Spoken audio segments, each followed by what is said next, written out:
Om Swastiastu, pemirsa Bali TV, kembali Bali Pos Talk ya, menjumpai Anda dalam bersama saya Nyoman Winata, redaktur pelaksana harian Bali Pos.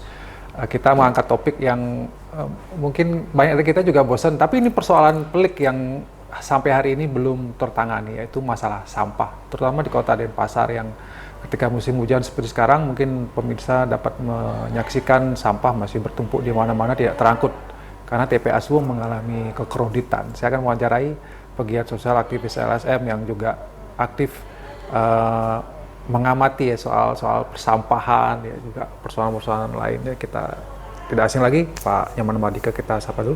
Om Swastiastu. Om Swastiastu, Bali Pos Talk. Gimana kabarnya, sehat ya? Sehat. Sebenarnya sehat. Ikut pusing juga nih urusan sampah. Ya panik juga sih, karena ketika membludaknya sampah, ketika beberapa waktu yang lalu ketika musim hujan, ada sedikit persoalan di TPA, akhirnya berdampak kepada masing-masing wilayah yang ada di masing-masing desa gitu. Artinya urian sampah meluber di mana-mana, dan itu persoalan yang dari dulu ada sebenarnya gitu. Persoalan yang dari dulu ada, hanya penanganannya bagi saya gitu, itu masih parsial. Ketika ada persoalan di sana baru diselesaikan, tempat lain ada persoalan. Nah, itu yang saya sebut dengan parsial. Tidak secara terintegrasi, persoalan itu terselesaikan oleh pembuat kebijakan dan juga kepada support daripada masyarakat yang memang mindsetnya belum secara total bisa berubah. Itu yang mungkin perlu kita coba optimalkan. Gitu. Itu yang, apakah ini ya mau tidak mau kita lihat sebagai pertanda atau penanda bahwa sebenarnya masalah sampah, ya kita nggak ngomongin Bali ya, kita ngomongin Denpasar saja ini belum selesai gitu. Kebijakan atau apanya yang, atau apa namanya, pemegang kekuasaan, entah wali kota dan jajarannya emang nggak pernah bisa menuntaskan ini, nggak mau apa tidak mampu atau gimana sebenarnya Pak, menurut Pak Mardika? Kalau di tingkat kebijakan melalui regulasi itu sudah banyak regulasi yang sudah dikeluarkan. Ada pergub tentang sampah berbasis sumber itu sudah ada, ya. Dari gubernur, dari wali kota juga ada, perwali, ada perwali tentang TPS 3R juga ada. Ada yang terbaru adalah Perda 8 2023 tentang pengolahan sampah di Kota Denpasar, itu sudah tersosialisasi. Jadi secara regulasi sebenarnya sudah di atas kertas, seharusnya itu sudah terimplementasi dan sudah tersosialisasikan sebenarnya. Cuma sekarang kan bagaimana implementasi di lapangan seperti apa, apakah operasional OPD yang menangani sudah maksimal, apakah masyarakat yang ada di wilayah masing-masing sudah menyadari dengan proses pemilahan dan pengolahan itu. Nah, saya secara pribadi maupun sebagai bagian dari kelompok masyarakat yang memang peduli terhadap penanggulangan sampah, sudah beberapa kali menyampaikan baik lewat media maupun secara langsung kepada pembuat kebijakan gitu. Pertama yaitu regulasinya sudah berjalan, sudah ditetapkan, sudah tersosialisasikan, apakah masyarakat sudah teredukasi tapi belum secara maksimal gitu. Artinya masih ada hal-hal yang memang secara detail ya masyarakat belum bisa memahami tentang bagaimana mengolah sampah. Ada bahkan yang belum tahu, mungkin kalau di Denpasar ya, kita fokus di Denpasar dulu. Ada jadwal-jadwal tertentu sesuai dengan Perda. Misalnya Selasa, Jumat dan Minggu itu anorganik. Gitu. Hari lainnya itu organik, dan itu pun masih belum juga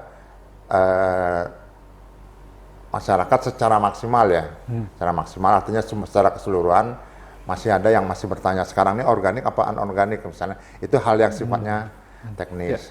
Ya. Kita masih ingat ya, ini sebenarnya ke Oktober 2024 sebenarnya sudah dimulai kewajiban untuk memilah sampah gitu ya. Harusnya di Kota Denpasar. Kalau implementasinya itu yang masih yang Pak Mardika sampaikan tadi ini belum juga berjalan sebagaimana mestinya. Apakah dari masyarakat yang belum sadar atau infrastruktur untuk pengolahan sampah yang sudah terpilah ini juga memang belum ada. Ya, selayaknya ini kan antara kelompok masyarakat dengan pembuat kebijakan dalam ini adalah pemerintah ya. Itu berjalan sinergis karena kebijakannya itu regulasinya sudah ada. Secara implementasi saya berani menyatakan itu belum optimal dan itu sudah diakui oleh pihak DLHK Kota Denpasar. Saya bilang menyatakan bahwa pemilahan sudah kita edukasi, gitu loh. Tapi kami juga ada ukuran kan seberapa jauh kita sudah melakukan proses edukasi, apakah maksimal. Kalau di tempat saya sudah secara optimal, tapi walaupun belum secara keseluruhan. Saya juga berani menyatakan di Denpasar juga tidak maksimal juga, gitu loh. Walaupun regulasinya sudah jelas dengan sanksi-sanksi yang ada, gitu loh. Dan itu juga diakui memang secara keseluruhan pemilahan yang dilakukan di wilayah Kota Denpasar belum maksimal walaupun dengan adanya Perda 8/2023 tentang pemilahan atau pengelolaan sampah di Kota Denpasar. Gitu. Nah, pertanyaannya adalah kenapa belum maksimal? Padahal sosialisasi sudah, lakukan proses edukasi sudah, semata-mata semacam ini infrastrukturnya kalau menurut saya gitu belum memadai di Kota Denpasar. Misalnya armada-armada truk pengangkut sampah itu masih belum ada peremajaan yang secara maksimal. Yang kedua, ya kita tahu TPA Suwung kondisinya seperti apa, karena itu juga tidak hanya di Kota Denpasar, ada daerah lain yang juga melakukan pembuangan sampah di sana. TPA Suwung ya. TPA Suwung. Sedangkan ada TPST dan TPS 3R yang juga belum optimal. Nah, ini juga harus dimaksimalkan. Janji pemerintah Kota Denpasar adalah memaksimalkan peran dari TPS 3R yang ada di masing-masing desa maupun kelurahan. Nah, kita tunggu saja apakah optimalisasi TPS 3R yang ada di 24 TPS 3R yang ada di Kota Denpasar ini sudah maksimal ataukah belum. Tapi itu akan digenjot oleh pemerintah Kota Denpasar, termasuk akan membuka kembali TPST yang sekarang sedang ditutup ya. Ditutup gitu. Nah, itu yang mungkin apakah itu akan bisa menyelesaikan persoalan? Bagi saya belum tentu. Nah, belum tentu. Karena apa? Karena pertama hal-hal yang sifatnya teknis ya. Teknis itu diperlukan hal-hal yang teknologi yang memadai. Nah, teknologi ya misalnya kalau toh memang usulannya adalah insinerator, bagaimana insinerator itu bisa terselenggara dalam waktu yang tidak terlalu lama misalnya gitu. Nah, apakah TPST itu akan bisa beroperasi dengan maksimal dengan yang apa yang disampaikan oleh Pak Wali Kota kepada kami yang sehari bisa 1.200 ton, apakah itu bisa terselenggara ataupun tidak? Karena kan ada janjinya adalah akan membuka 3 TPST. Ternyata yang hanya tersedia hanya 1 TPST dan itu tidak berjalan maksimal seperti yang di bypass Ngurah Rai atau di Kesiman Ketelangu itu ya. Ketelangu, gitu. Nah, itu yang sedangkan yang di Tahura tidak jalan atau bahkan tidak beroperasi, bahkan yang di Padang Sambian Kaja itu juga tidak beroperasi karena ditolak katanya oleh masyarakat. Hal-hal yang jadi sebenarnya kalau kita bicara Pak, ada jalan nggak sebenarnya solusi apa kita sudah berada pada jalan buntu soal penanganan sampah sebenarnya jalan tuh pasti ada lah, pasti ada sepanjang ada political will dari pembuat kebijakan, apakah itu pemerintah maupun legislatifnya bisa berkoordinasi, tidak hanya semata membuat regulasi, tetapi juga bagaimana ada semacam fokus anggaran yang memang diperuntukkan untuk bagaimana penanggulangan sampah ini. Apakah dengan membeli teknologi yang memadai? Nah, persoalannya apakah penanggulangan sampah ini bagi pembuat kebijakan menjadi skala prioritas atau tidak, kan itu sekarang.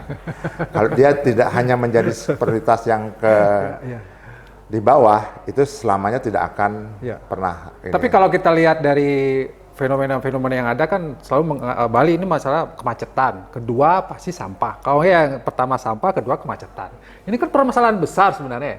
Jadi nggak ada alasan kalau sebenarnya persoalan sampah tidak diprioritaskan. Tapi Pak Mardika melihat ternyata memang sepertinya belum dijadikan prioritas.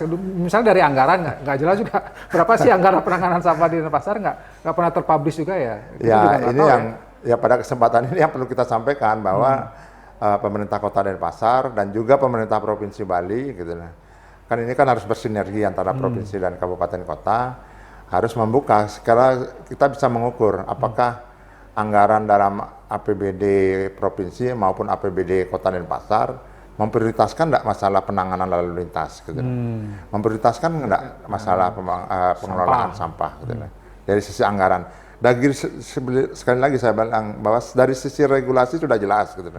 Tapi implementasi yang belum jelas, karena permasalahan anggaran yang memang mungkin terbatas. Gitu. Terbatasnya itu apakah tidak diprioritaskan, ataukah memang menjadi nomor yang sekian atau gitu, gimana? Ini yang belum.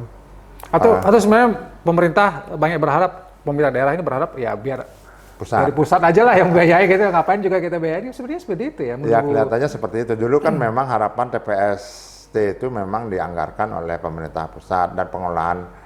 Sebagian yang pengelolaan di TPA juga berdasarkan pusat, APBN kan begitu, atau berdasarkan loan bahkan atau hutang dari negara tertentu yang jadi ya bahasanya hibah gitu. Tapi hibah itu apakah sebenarnya loan atau itu yang perlu dibuka juga kan gitu, supaya masyarakat kita lebih tahu. Intinya yang kita ingin saya sampaikan adalah bagaimana tidak hanya semata masyarakat dibebankan kepada persoalan-persoalan hulu saja, gitu, tapi hilirnya bisa bersinergi dan juga bagaimana proses penganggaran itu ada bagi kontribusinya bagi masyarakat ada, ya, dan juga bagaimana implementasi pengelolaan anggaran penyelesaian sampah dari hulu sampai hilirnya dialokasikan anggaran untuk yang supaya proses penanggulangan sampah ini bisa tertanggulangi secara maksimal, khususnya di Kota Denpasar. Kalau saya selama ini masih menilai belum secara maksimal. Ini juga hal yang perlu saya sampaikan, dan petugas-petugas lapangan yang memang sudah bekerja ya, bukan tidak bekerja mereka, petugas DLHK yang ada di lapangan mereka sudah bekerja, tetapi jika tidak ditopang dengan anggaran yang memadai, ya masih ada dalam tanda kutip pungutan-pungutan yang memang seharusnya tidak layak untuk dipungut lah katakanlah. Atau memang kalau toh memang ada anggaran dari misalnya pihak swasta yang membuang sampah atau yang itu ada hal yang mendasar latar belakangi supaya tidak menjadi pungli, regulasinya dibuat begitu lah. Jadi supaya terkendali, jadi bagaimana pembuangan. Masih ada juga ada pungli-pungli juga ya sampah. Dugaan saya ada.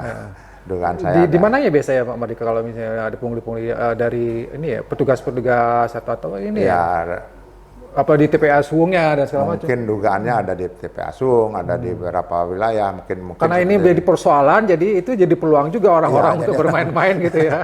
Makanya saya bilang harusnya anggarannya yang diperbesar. Anggarannya diperbesar dan kalau toh memang ada keterlibatan pihak swasta di sana dalam ini memang kalau tuh ada retribusi yang di ini itu harusnya diatur melalui peraturan perundang-undangan gitu lah. Itu kalau supaya tidak disebut dengan.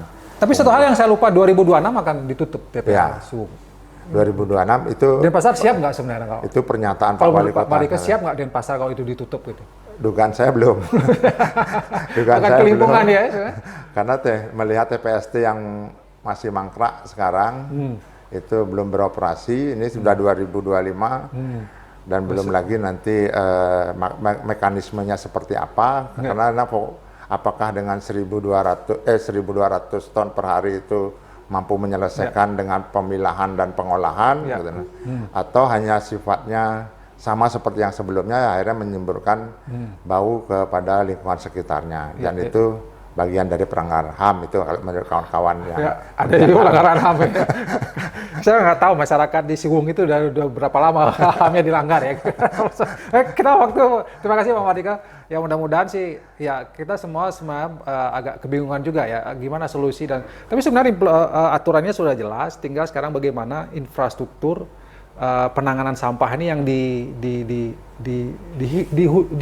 hilirnya ya namanya ya. Harusnya diperkuat gitu ya, entah di hulunya di hulunya kan dipertegas, dipertegas, di hilirnya juga harus disediakan sarana prasarana infrastruktur pengolahan yang semestinya jangan hanya kita sudah pilah tapi di TPA Sungai sama aja masih dijadikan satu. Ini jadi bumerang juga buat kita semua. Demikian Bali Postok kali ini saya ucapkan terima kasih atas perhatian, mudah-mudahan persoalan sampah ini bisa segera dituntaskan. Saya tutup dengan Promo Santi, Om Santi. Santi. Terima kasih, sampai jumpa.